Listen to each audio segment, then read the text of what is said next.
ఒకసారి అందరు రండమ్మా, రండి.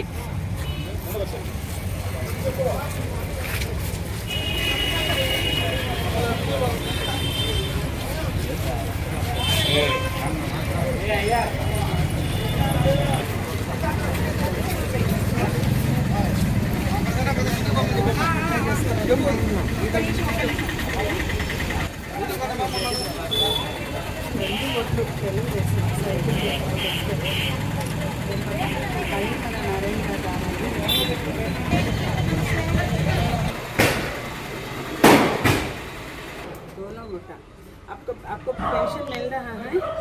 है ना? अभी 3,000 मिल रहा है ना? एमएलए का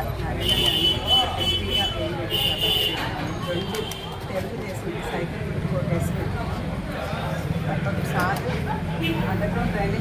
ఒక ఆమె అయితే అమ్మ నాకు నేను వెళ్ళి కలిసిన వెంటనే ఆమె ఏంటంటే నేనేం చెప్పబోతున్నాను అనేది కాకుండా మేము ఓటు వేయాలని డిసైడ్ అయ్యామమ్మా, తప్పకుండా ఓటు వేస్తాం, కానీ మాకు ప్రధానంగా 2 సమస్యలు ఉన్నాయి, మీరు ఆ సమస్యల్ని తీరుస్తానంటే మేము ఓటు వేస్తాము అని అంటే ఏంటమ్మా అని అడిగాము. ఏంటి పర్లేదు చెప్పమ్మా అంటే దోమలమ్మా, ఈ దోమల్లో ఎట్లుండాలో అర్థం కావట్లేదు, పిల్లలకి జ్వరాలు వస్తూ ఉన్నాయి, ఊరికే జబ్బులు వస్తున్నాయి, మాకు ఈ దోమలు లేకుండా కొంచెం చేయి తల్లి, సార్కి చెప్పి ఈ దోమలు లేకుండా చేయించు తల్లి. కొళాయిలో నీళ్ళు వచ్చి 3 రోజులు అయింది, మంచినీళ్ళు పూట ఎక్కడి నుంచి కొనుక్కోవాలమ్మా, మాకు ఈ 2 పనులు చేసి పెట్టండి అమ్మా, మేము తప్పకుండా తెలుగుదేశానికే వేయాలని డిసైడ్ అయ్యాము, కానీ ఈ 2 పనులు చేసి పెట్టండి అమ్మా. నేను అప్పుడు ఆమెకి చేతిలో పాంప్లెట్ ఇచ్చున్నాను, ఆ పాంప్లెట్ ఓపెన్ చేసి చూపించాను, లోపల 2 సపరేట్ కాగితాలు ఉన్నాయి, ఒకదాని మీద నారాయణ గారు ఏదైతే దోమలు లేని నగరము అని చెప్పి దాని గురించి డీటెయిల్డ్గా ఇచ్చున్నారో ఆ పేపరు, మినరల్ వాటర్ ప్రతి ఇంటికి త్రాగునీటి కుళాయి సంగం బ్యారేజ్ నుంచి ఏ రకంగా ఇక్కడికి కనెక్ట్ అవుతోంది, ఎంతవరకు పనులు అయిపోయినాయి, ఇంకా ఎంత లాస్ట్లో ఉంది అన్న ఆ డీటెయిల్స్ ఉండే పేపరు, 2 పేపర్లు ఆమెకు ఓపెన్ చేసి చూపించి, నువ్వు ఏదైతే కావాలి మీకు అవసరము, ఇక్కడ ఒక స్వచ్ఛమైన వాతావరణంలో బతకాలి అంటే మీకు ఏదైతే అవసరము అని చెప్పి మీరు అడుగుతున్నారో ఆ 2 ఇక్కడ నారాయణ గారు చాలా క్లియర్గా ఇచ్చున్నారమ్మా, ఈ 2 తప్పకుండా చేస్తాము అని చెప్పి ప్రజలకి వాగ్దానం చేస్తున్నారు. మాటలు చెప్పే వ్యక్తి కాదు మన నారాయణ సారు, తప్పకుండా చేసి చూపిస్తారమ్మా అన్న వెంటనే ఆమె రియాక్షన్ ఏంటంటే,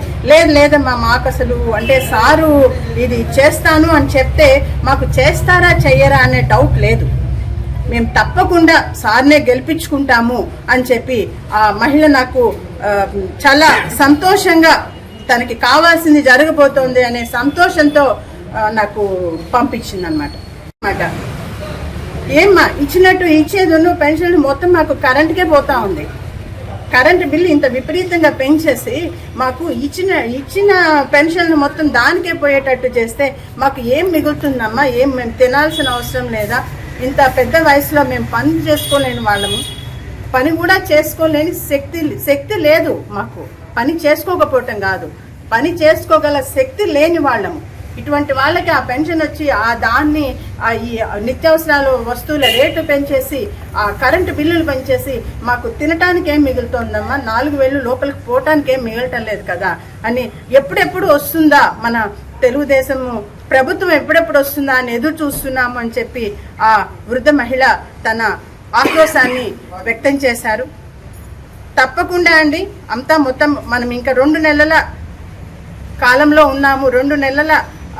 అడుగులో ఉన్నాము అనుకోవచ్చు, ఆ 2 అడుగుల్లో ఉన్నాము, తప్పకుండా తెలుగుదేశమే ప్రభుత్వమే రాబోతోంది. ప్రతి ఒక్కరి అవసరాలు వారి యొక్క నిరీక్షణకి వారి యొక్క ఆకాంక్షలకి నిరీక్షణకి సమయము దగ్గరలో ఉందండి తీరటానికి.